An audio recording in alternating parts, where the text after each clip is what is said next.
revue de presse qui est à vocation culturelle. Ouais, et d'abord avec du tourisme à destination des jeunes, figurez-vous, pour qu'ils viennent visiter notre belle capitale parce que les Échos... Il faudrait qu'ils viennent. Justement, vous allez voir. Ça commence à manquer là. Bah oui, puis les jeunes ils ont peur de rien, donc c'est pour ça qu'on s'adresse aux jeunes. Donc, les Échos nous disent que Paris cherche à moderniser son offre hôtelière et à être attractive auprès des jeunes parce que c'est une destination qui est souvent trop chère pour les jeunes.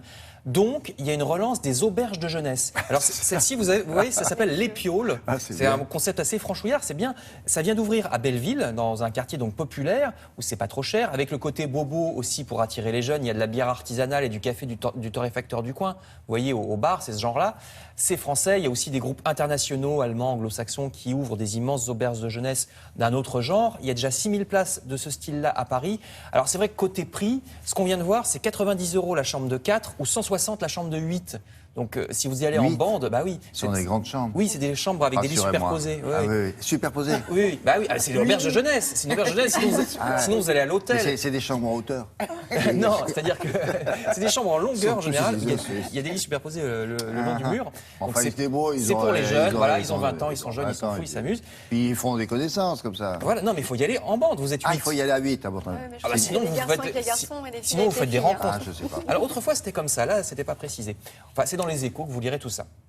Pour les jeunes aussi, les plus jeunes, dossier dans le Figaro sur l'opéra à destination des enfants, parce qu'il y a une tendance plutôt nouvelle en France de l'opéra pour les enfants. Alors en photo, ça s'appelle Le monstre du labyrinthe. Cet été, c'était à Aix-en-Provence et ça tourne maintenant. C'est pas des opéras au rabais, hein. Il y a une vraie qualité musicale, dit le Figaro.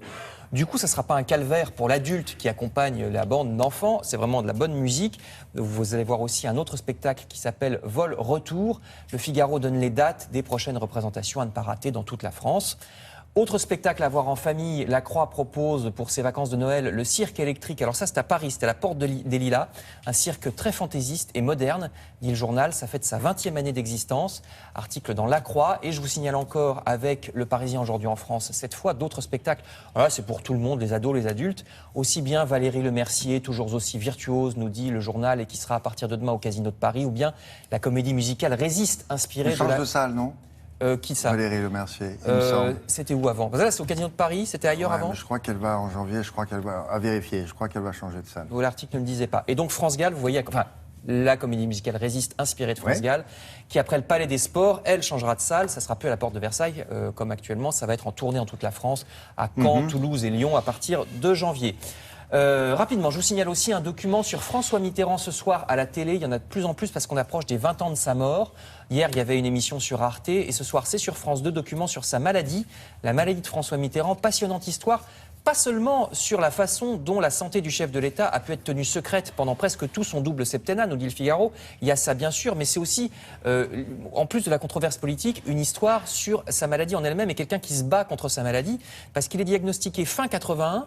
On lui dit qu'il a plus que 6 mois à vivre et en fait, il va tenir pendant des années avec une résistance absolument incroyable. Donc le Figaro nous dit que ça vaut vraiment le coup de voir cette émission ce soir sur la 2. Et puis je termine par un autre média dont on fête les 70 ans, un bon anniversaire à Elle. Ah oui. Eh ben oui, Elle. Regardez, je vais vous montrer la couverture. C'est les 70 ans avec des vedettes de cinéma.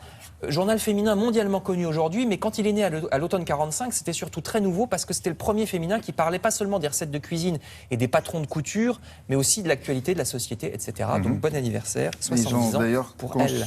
continué sur cette lancée-là. Exactement, oui. Et c'était les premiers à le faire. C'est toujours cette même inspiration, avec des mères, des filles qui lisent Elle depuis des vedettes très longtemps. en famille. Merci beaucoup. Star Wars, vous avez déjà entendu parler de ce film. Eh bien, Razol Bolo. Qu'est-ce qui dit ça? Eh bien, ce sont, figurez-vous, les internautes qui en ont marre de cette publicité. Les internautes du monde entier, William. Ah bon? Ils en ont marre de ce qu'on appelle le merchandising. Ouais. C'est-à-dire, on voit du Star Wars partout. Regardez, sur les oranges, il y a du Star Wars. Alors, ils le disent en anglais, je vous laisse lire, je ne le lis pas. Vous voyez, il dit, arrêtez, sur du mascara, il y a du Star Wars. Ouais. Sur du raisin.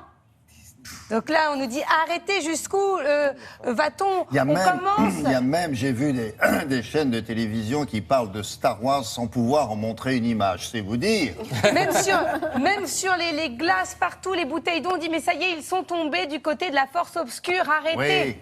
Oui, stop.